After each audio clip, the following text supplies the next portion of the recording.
کیا قرضہ لے کر قربانی کی جا سکتی ہے؟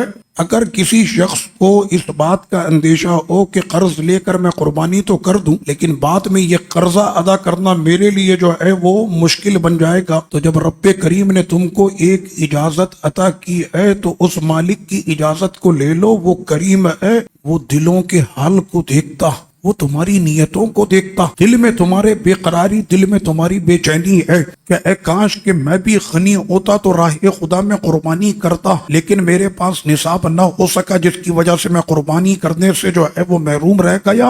اللہ تمہاری نیت پر ہی تمہیں اجر عطا کر دے گا۔ اب وہ کریم مالک ہے تو اس میں اپنے اوپر اپنی جان پر بوجھ ڈالنا اور قرض لینا اور بعد میں اس قرضے کی ادائیگی کرنے میں اگر دشواری آتی ہے تو اس کو اجازت ہے کہ وہ قربانی نہ کرے۔ لیکن اگر کوئی شخص ایسا کہ جس کو اس بات کا یقین ہے کہ میں قرضہ بسہولت ادا کر سکوں گا اور میں قرض لے کر قربانی کرتا ہوں، تو قرضہ لینے کی وجہ سے قربانی پر کوئی اثر نہیں پڑے گا اور اس کی قربانی بالکل درست ہوگی۔